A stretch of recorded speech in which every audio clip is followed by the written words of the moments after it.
Muchísimas gracias por continuar con nosotros aquí en Familiarmente. Y bueno, fíjense que ya está con nosotros el doctor Roberto Peláez. Él viene de la Clínica de Neurociencias México-Cuba. Doctor, muy buenas tardes, ¿cómo está? Buenas tardes para usted y para el público televidente. Qué bueno, doctor. Bueno, hoy vamos a platicar un poquito, aparte de la importancia de reconocer al adulto con TDAH y sobre todo la relación o la correlación que tiene con las personas que tienen como impulsividad por comer y ansiedad, ¿verdad? Porque está como muy relacionado también a otras enfermedades, ¿no? Sí, miren,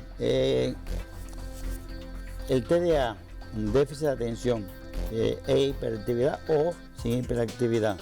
En realidad, el TDA o déficit de atención está vinculado o relacionado con diferentes enfermedades o manifestaciones. Por ejemplo, está relacionado con el trastorno alimentario, está relacionado con la ansiedad, está relacionado con la depresión, está relacionado con las dificultades que a veces existen en la pareja, está relacionado con lo laboral. O sea, es que el TDA es muy importante identificarlo, básicamente en el adulto. ¿Por qué decimos básicamente en el adulto? Porque el adulto actual, la población adulta actual, es una población que cuando eran niños y cuando eran adolescentes y ya que habían pasado la adolescencia, no existían los conceptos, los criterios que existen hoy, que existen en el adulto. Y por eso es importante que el adulto tenga en cuenta esta información. ¿Por qué? Porque la consideramos importante, porque hay una serie de trastornos que se pueden ver asociados al TDA o son productos del TDA. Debemos aclarar que la base del TDA es un déficit de producción de dopamina y serotonina. Estos son neurotransmisores. Estas son las sustancias, digamos, que hace falta para que la persona tenga control de impulso, para que tenga control de emociones y que tenga una buena concentración o atención. Ahora, ¿qué sucede? Hay una serie de entidades o enfermedades o problemas de salud que están vinculados con la falta de control de impulso, que tales son, por ejemplo, en el trastorno alimentario se ve, y así se ve en la ansiedad, y por eso es importante que se identifique. Hay una serie de, esto hay que tenerlo en cuenta, y para la población adulta es muy importante porque, por ejemplo, para mencionar, que entraremos ya ahí después a posteriores, hay entidades o enfermedades como por ejemplo los trastornos alimentarios. Hay investigaciones muy serias donde se plantea que el 50% de los trastornos alimentarios tienen algún elemento de TDA. Y déjame aclararle algo. Estamos acostumbrados a hablar del TDA y pensamos en el niño inquieto, el niño corriendo, pero hay tres tipos de TDA. Está el inactivo, que tienen que nada más, básicamente de la concentración que predomina, y el mixto, que es la hiperactividad, y esto. Pero básicamente en el adulto el que más predomina es la falta de atención o concentración. Es lo que queremos decir. Por eso la importancia, porque y vamos no solamente en este programa de hoy vamos a platicar sobre lo que es el trastorno alimentario y la ansiedad en el TDA, básicamente. En el programa siguiente vamos a seguir platicando en la pareja, vamos a seguir platicando en el trabajo, o sea, en las diferentes esferas, como en la depresión, y hasta inclusive el TDA tiene que ver con las tasas altas de suicidio. Muy bien, doctor, ¿por qué es tan alta la relación de personas con TDA con el trastorno alimentario? ¿Es por la misma impulsividad que ellos sufren y no lo pueden controlar? O si estas personas tienen el TDA, lo pueden controlar, si están detectados. Hay un hecho, en el trastorno alimentario es una adicción, no cabe duda, porque la persona empieza de poquito a poquito hasta que se va agarrando, se va enganchando al comer constante, y ahí vienen los atracones, viene la bulimia que conocemos y viene la anorexia nerviosa. Ahora, ¿qué sucede? Que la persona, lo básico, en el trastorno alimentario no hay control de los impulsos. A veces el individuo o la persona quiere comer menos, pero sabemos que no es porque no quiera, es porque no puede. ¿Y es por qué? Porque hay una falta de control de impulsos y de emociones. Esto es importante. Y sí tenemos que tener claro esto, como estamos viendo en la imagen que se pasó ahí, que el trastorno alimentario por mucho esfuerzo a veces que haga la persona por sí sola, si no tiene la ayuda, este control de impulso no lo puede, la falta de control de impulso del TDA. Por eso es importante que en el paciente que tiene un trastorno alimentario, se busque en él la posibilidad de un TDA, y básicamente del TDA de inactivo, que tiene que ver con la falta de concentración.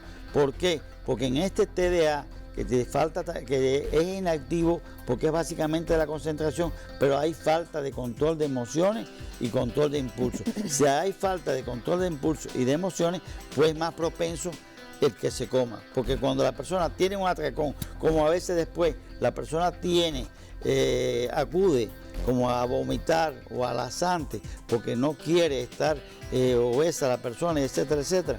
Pero ahí se ve, de hecho, que hay estudios muy serios, como salió una revista norteamericana, que ellos, en un estudio muy serio que hicieron ellos, que personas que presentan serios trastornos de alimentario, que es uno de los problemas que hoy más golpea a los países, Estados Unidos, España y entre ellos México, que ocupan lugares muy importantes, se ve la falta de control de impulso y lo correlacionan o lo relacionan con el TDA.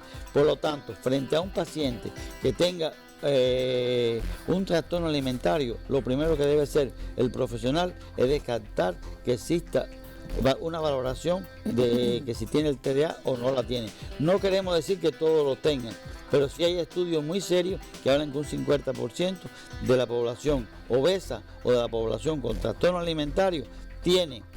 No vamos a hablar solamente obesa, porque también está la anorexia nerviosa, que es lo contrario, y básicamente también el atracón, donde hay, por falta de control de impulso, hay elementos de TDA.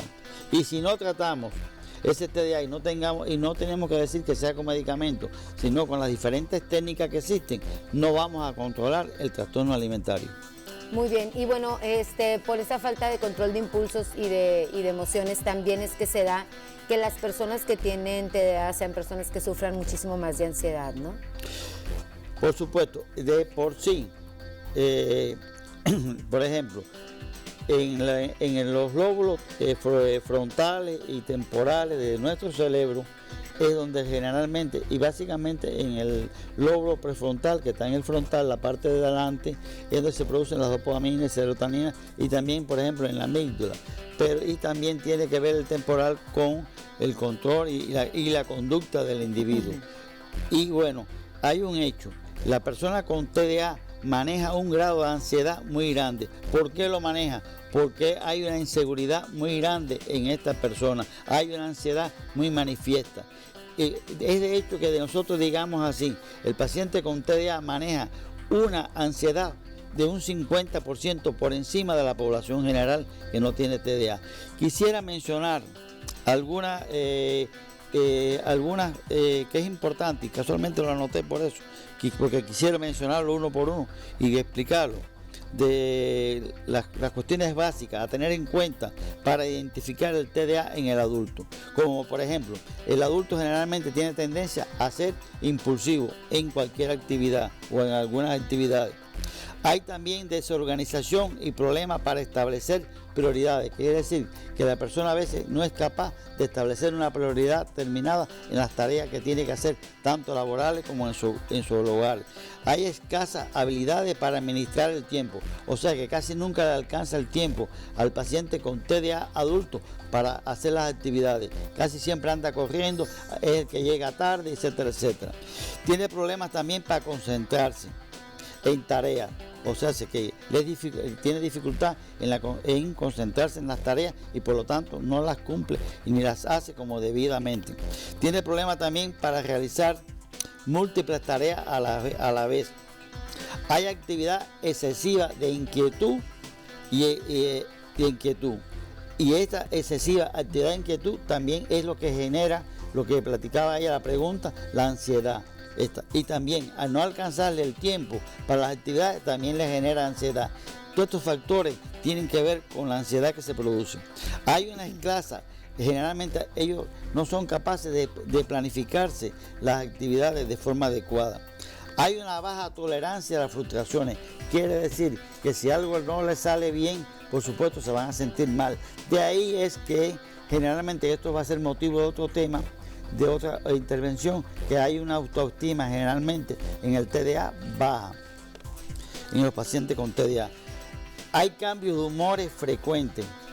Es por ello que algunas personas dicen, es un bipolar. No es nada de eso. Hay un cambio de humor frecuente dado por esto, por la falta de control de impulso. Las respuestas a veces sin pensarlas. Hay problemas para realizar tareas y terminarlas. Muchas veces el paciente con TDA quiere empezar una actividad y quiere hacer así. Es como el caso de los estudiantes ya universitarios, que empiezan una carrera y la dejan trunca y van a comenzar otra.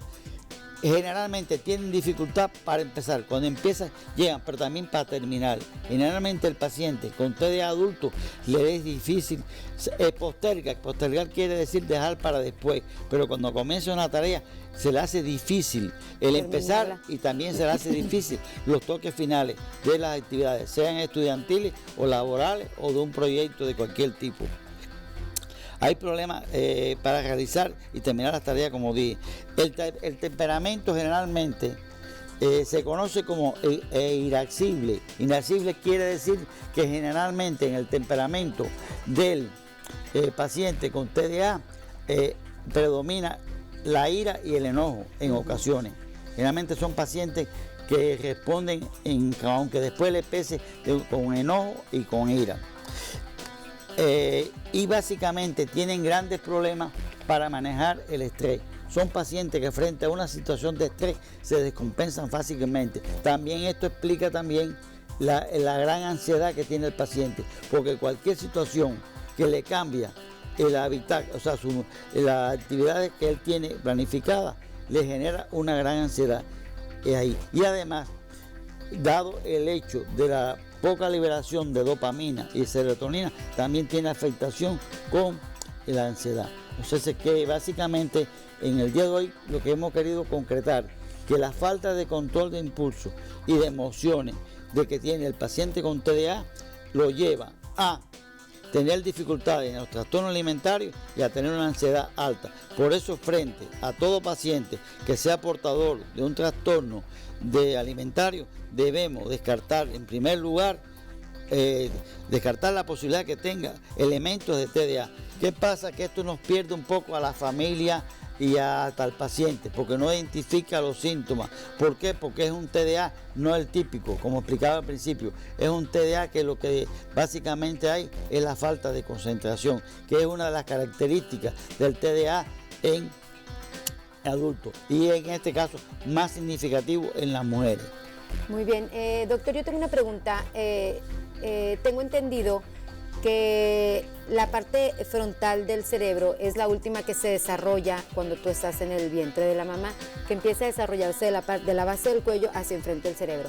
Entonces, en esta parte frontal es donde se desarrolla la capacidad de contener los impulsos o las reacciones, y es donde encontramos una pequeña falla en el caso de personas con TDA. ¿Quiere decir que un niño prematuro tiene más altas probabilidades de sufrir un TDA o no?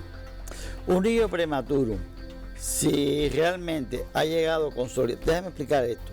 Si en estudios que existen, el grosor de lo que digamos, el lóbulo frontal, es más fino, se ha ido determinando por etapas, por años, por meses, que hay menos milímetros, menos centímetros de grosor que un niño que no tenga TDA. ¿Por qué? Porque es un cerebro que no ha madurado, porque básicamente, ¿por qué la liberación, baja liberación o producción de dopamina y serotonina? Porque no está desarrollado a la totalidad. Es un cerebro que pudiéramos llamarle así, inmaduro para su edad cronológica. Y es ahí lo que usted plantea. Llega a desarrollarse en un tiempo normal, en un tiempo adecuado normalmente, pero si lo tiramos cronológicamente con un patrón de un niño que no tenga el TDA, va a ser menos grueso. Por eso hay investigaciones que hablan sobre esto, y además si se pudiera medir, por ejemplo, existen algunas imanologías que pudiéramos ver esto. Ahora, para no confundir la población, esto no hace diagnóstico. la inmunología no va a ser el diagnóstico del TDA, o sea, que al hacer una resonancia, hacer eso, no. Pero sí hay investigaciones que sí dicen que es menor. ¿Dónde se ha encontrado ese dato? Pues? Es menor el grosor.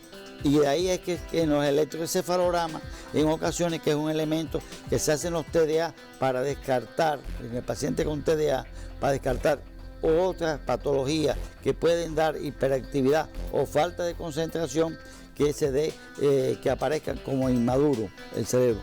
Pero bueno, tampoco el electroencefalograma ni el mapeo cerebral hace diagnóstico. Son complementos para descartar otras entidades que pueden dar también estas manifestaciones.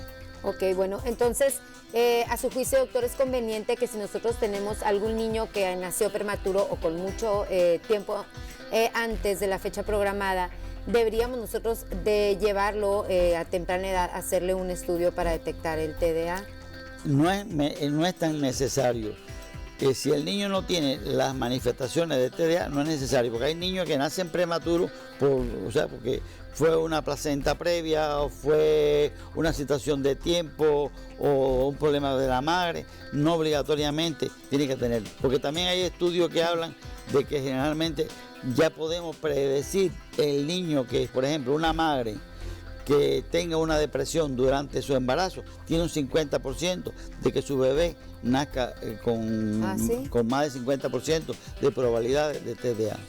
Bueno, pues qué importante es pues el estado físico y mental en el que nosotros nos encontremos al momento de estar llevando con nosotros otra vida más, porque bueno, eso pues en muchos de los casos puede ser el factor que determine cuál va a ser su calidad de vida. Doctor, le agradecemos muchísimo que haya estado con nosotros el día de hoy. ¿Cuáles son sus medios de contacto, doctor? El contacto está ahí en esto. Ok, bueno, pues ahí están en la pantalla para todas las personas que quieran comunicarse con el doctor de Clínica de Neurociencias México-Cuba.